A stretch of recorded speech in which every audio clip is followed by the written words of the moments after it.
Happy Thursday, everyone. This is Laurie-Ann, and you are listening to Be in Demand.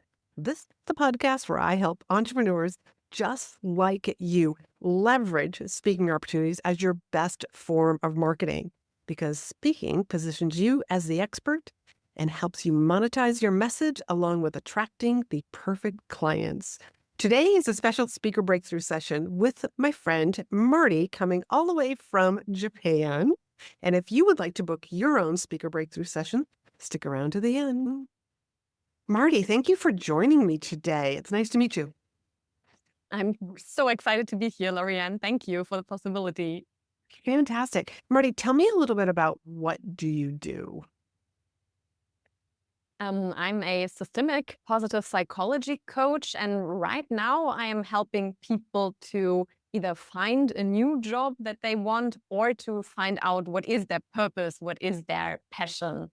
But I am actually changing from that career path because I discovered that in the coaching, what I enjoy most is actually the speaking part, the presenting part, which is a little too little for me. And what really lights me up is Mhm. speaking, presenting, doing workshops. So I want to mostly know how to become a personal brand as a speaker. As a speaker. Okay. So if you were a speaker in this like positive psychology, do you still want to work with one-on-one clients and coach? I could imagine having more a group program instead of just one-on-one or like a long one-on-one, a long-term client, Okay. but not just a short process, but Okay. more a group. Maybe more a group. Okay. So because speaking is such a beautiful way for you to showcase Mhm. your expertise in what you do to draw in the right people into your group programs, into like just to build that relationship with you. Mhm. Okay, great. I love this. I think this positive psychology stuff is like so fascinating. So you know it. So, what would you like to get out of this coaching session? Like, for example, if you and I were sitting down 6 months from now, what do you want to tell me is different? Ooh, a good question. Um, I think I want to really get very clear first steps to take business-wise. When it comes to speaking, I already trained the skills, or I have some skills, but the business part of how to get in front of the audience or how to write maybe my signature speech, Mhm. what are the first steps? YouTube channel, whatever. That Yeah. is what I really want to have clear in front of me. Okay. And what would you say is getting in the way? What's your stumbling block? What's holding you back? Mm. I think part of, if I am really honest, is that I have the belief that speaking is more of a hobby or a tool that you can use. It's not a business, so to say, because I had some speeches in front of different audiences, but it was all for free, and I had fun, but I didn't gain anything out of that. Although I did believe it was the right audience, but probably it wasn't. So I somehow don't really believe that you can make a business out of speaking. Well, there are a lot of speakers that are out there that are Mhm. making a quite quite a career, quite an income. And for myself, I come from 25 years of professional speaking. So I can firsthand tell you that, yes, you can build a business around speaking, that I was paid as much as $10,000 to give a keynote. So yeah, it's very possible. Um, but also when people say to me like, well, I've given a couple of speeches, but nothing happened afterwards, it sounds like you were missing one of the 3 C's, which is converting your audience, whether you're converting them onto your email list to really deepen that relationship or converting them like to book a call, to become a client, just to take that next step towards you. Because a lot of times, one of the mistakes that newer speakers make is they become what I call the college professor. And so what they're doing is they're giving out lots of information. but you want to become the marketer speaker that really is using the speech as a way to showcase and share your expertise with an audience. You're teasing your audience so that they want to learn more and they want to take that next step when you offer your call to action. Kudos to you for getting in front of audiences. So now you can like check the box. I've done that. And now it's about refining it. Mhm. So who do you want to speak to? Mm. I think that's the second challenge because right now I'm not quite sure. So I feel like the field of personal development, positive psychology is huge. And like most coaches say, I could help everybody. And that's not what I want to do. But at the same time, I don't really have an industry that I want to focus on for now. Okay. And here's my answer for people who say that to me. Because you're right. You can't possibly speak to every industry. If you start trying to speak to every industry, each of those industries, they're not going to really get to know you. You're not going to build a reputation in those industries. So it's kind of like hiking a mountain. You can't hike one mountain for like 5 or 10 minutes, come back down, walk over to the other mountain, hike up 5 or 10. Like you're never going to make it to the peak of a Mhm. mountain. And I use the analogy of a mountain as an industry. So in your case, when people come to me and say, I just don't know which industry I want to work in, here's the advice I'm going to give you. You need to date an industry. You don't have to get married right away. This is not going to be an arranged marriage. Okay. You're just going to start, let me see what professional women, um, entrepreneurs like in their 20s, accountants, engineers, firefighters, like I'm just listing off like a bunch of different occupations and associations that you might be able to help. But so that's what I would say is like, if I said to you, I want you to date 5 different industries, what? Yeah, 5. Yeah, yeah, I'm gonna let you have choices. You're gonna date them so that you get to know them, maybe speak 1 or 2 times in front of those types of people so that that's going to help you figure out, yeah, firefighters, first responders, not my people. But let's say Mhm. some speeches in healthcare. Love healthcare. Like you sometimes you have to do the work a little bit in the industry, dip your toe in the pool, so to speak, so that you can see, do I like these people? Do I Mhm. want to help these people? So Marty, if I said 5 different industries or 5 different types of people, could you come up with those 5? Mm. So the first one that I actually tried to speak in front of were, so to say, nerds and geeks, because my second passion, apart from positive psychology, is like comics, cartoons, anime, manga, game. And I kind of blend that with this identity work, using your favorite book character, for example, as a role model. But I realized in that industry, people are not they're not there to be transformed. They're there to buy their favorite comics when I was on conventions, for example. So that wasn't really my audience. Okay.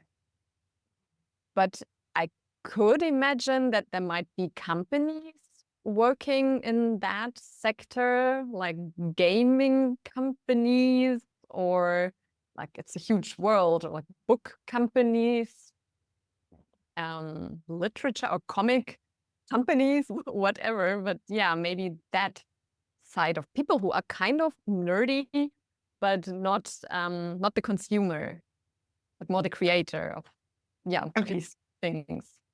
Okay. For So example. you're onto something. Look at that. You've already like started to narrow down. I mean, there's 250,000 different associations, you know.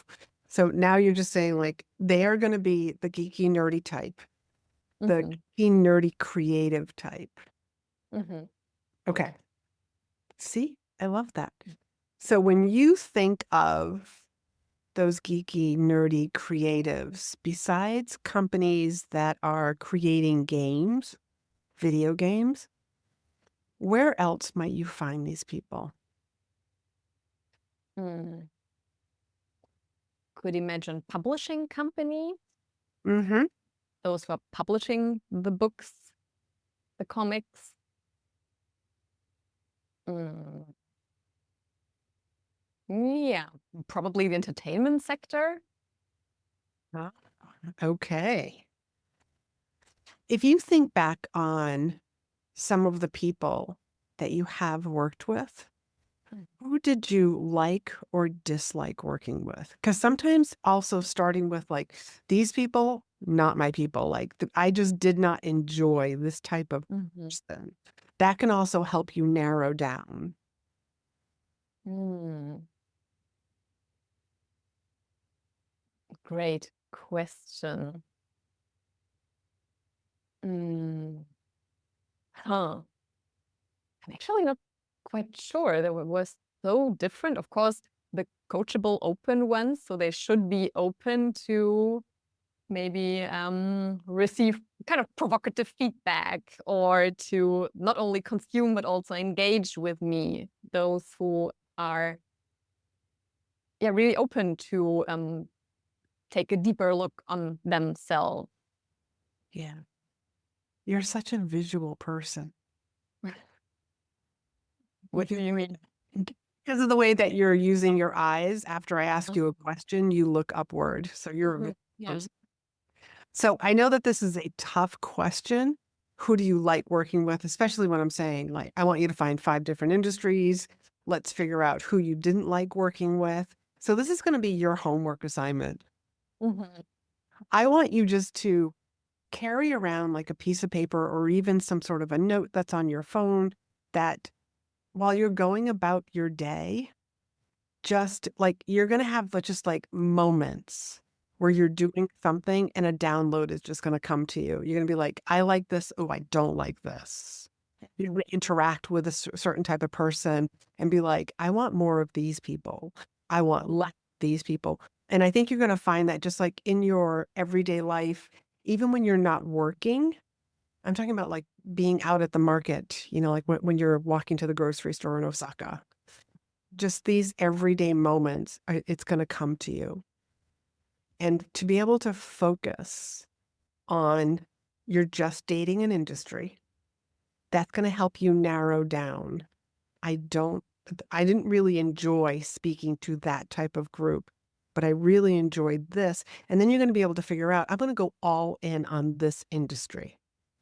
So besides that, I do want to help you out with a couple of other things. And I know that I we've just had one download. go forward.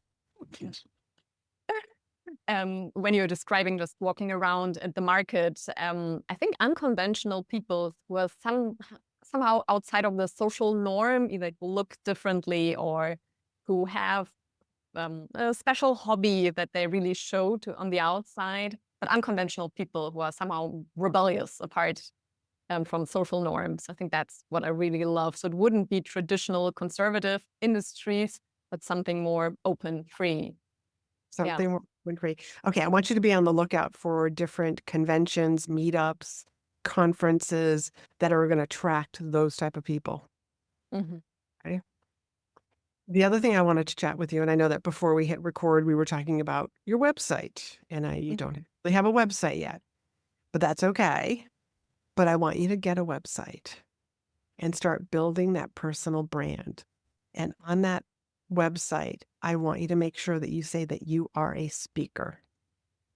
Mhm. Oh, I do have a website, but I don't say that I'm a speaker. It's more an informative website, like what's positive psychology identity, what's a positive identity, how to build Mm. it, and so on. But I don't brand myself as a speaker. Yeah. Is there anything holding you back from branding yourself as a speaker?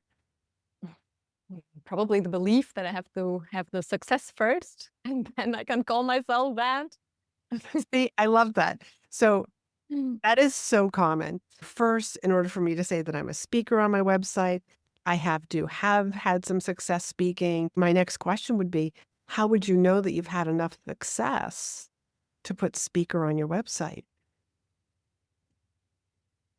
If someone who I don't know reaches out to me or books me as a speaker for whatever speech I prepared or deliver.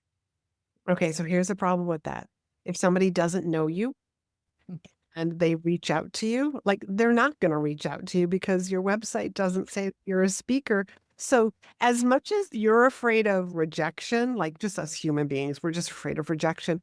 A meeting planner isn't going to send you an email and say, "Hey, I'm just wondering if you happen to be a speaker," because your website doesn't say it. So, I want you to I want you to tell the world that you are a speaker. Mhm. And here's my next question for you. How many languages do you know?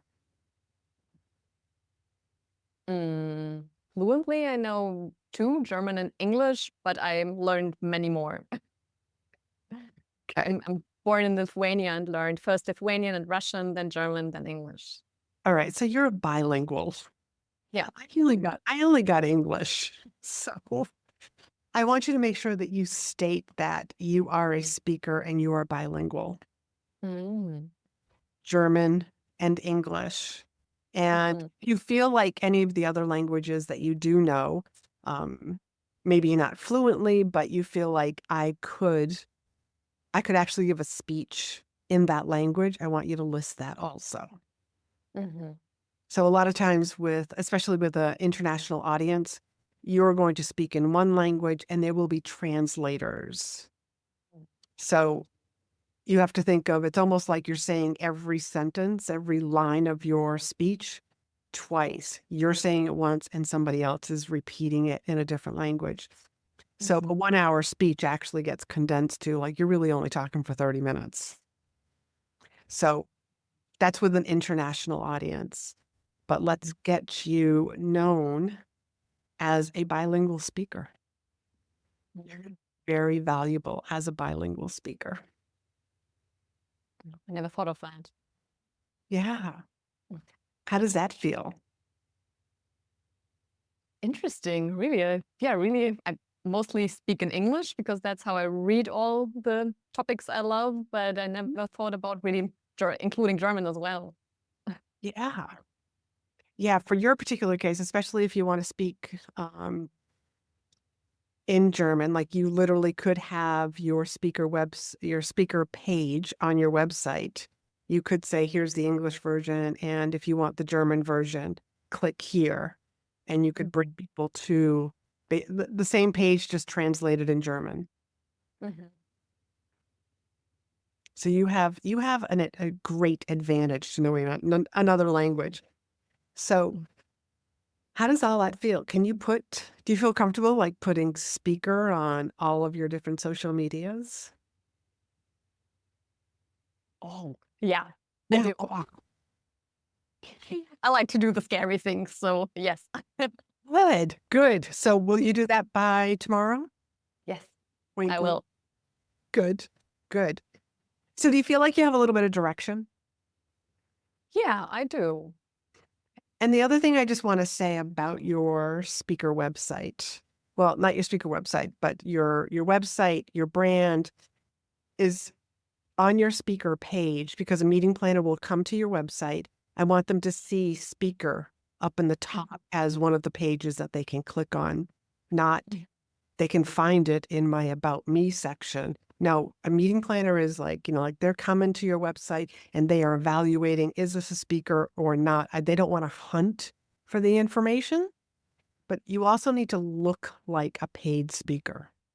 Mhm. Now, this is sometimes challenging in the beginning when you're just getting started, but I'm going to recommend that you go listen to episode 197, which is the Mhm. 7 essentials that your speaker page on your website needs to have so that a meeting planner shows up and is like, oh, this person speaks. They feel comfortable booking you and hiring you. And I want you to go listen to episode 262, which is about how to use your warm market to get booked. This is a great way if you're just starting out. Even if you had a lot of experience speaking, I would still tell you, hey, go listen to 262 about how to use the people who already know, like, and trust you, how to use those reconnection calls to get booked to speak and to basically get connected with other people who can book and hire you. Although that's also part of your homework. You got 2 episodes, 197 and 262 to go listen. And that really Regarding will get you started. regarding the last point, I have a question because right now I am barely in Germany. I'm more like the last 2 years traveling and working abroad, and mostly in Southeast Asia. Right now I'm in Japan, before in Thailand or in Vietnam, and I plan to continue this kind of lifestyle. I wonder how I could use that to my advantage. Oh, absolutely use it to your advantage. I mean, you've got lots of different experiences. And, having been somebody who has lived overseas, I know what it's like to not just visit a country, but to immerse yourself in the culture. So to be able to share that information. And, here's another idea for you. If this is something that interests you, is being able to help other people do what you're doing. Mm. And there really is a need for people who understand a culture, especially when you've got and I'll just use the US as an example, US business people who are going to be traveling like to Japan or Thailand, Vietnam, to understand what is that culture when they go visit. Mhm. They don't offend people. I don't know if that's something that would interest you. I just again, download. I always have to share. Thank you. Just different ways to get into, and I would have to I would want to talk to you a little bit more, but how would we tie that into what you do was specifically? Mhm. It could just be like a bonus thing, hey, this is also what I do. Mhm. So this has been fun. I hope you got a lot out of this. Yeah, I did. I have so many now more questions, and yeah, I really got many Do you, gold nuggets. do you have any questions that you want to just ask me? We still have some time. Um, Maybe the most pressing question would be, do I need to have like one signature speech about my topic, my story, or how do I really start with the content? When it comes to how many signature speeches do I need, you literally can have the same one that you use again and again and again. Mhm. But for your situation right now, we would modify that because right now you're dating a few different industries to figure out which industry you really enjoy. And so once you figure out what that industry is, then you can really customize your signature speech for that Mhm. particular audience. Because when you are outstanding on the stage, that's what people are going to remember. They're going to rave about you and they're going to refer you to other places to speak. Mm. Okay. So, So the speeches should be kind of tied to the industry with my topics.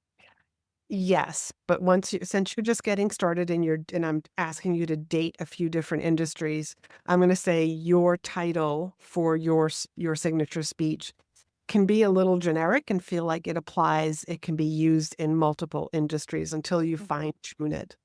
And what things that you're going to learn in episode 197 is I'll say, you do have a signature speech, but you might have 2 different titles or 3 different titles for the same talk. Mm. That way, and I kind of explain it in that episode. That way, when somebody comes to your website, that's you're not just, I only have this one talk. Mhm. They're going to be like, that's it? That's all I have to choose from? We want to give them a couple of choices. Mm. Go to my website, you'll see that, and it's speakandstandout.com/speaker. So you can check that out. But Marty, what is 1 or 2 gold nuggets that you're going to walk away with today? Dating industries, not deciding and going for this one thing, but yeah, being open, and it feels less scary to put it that way.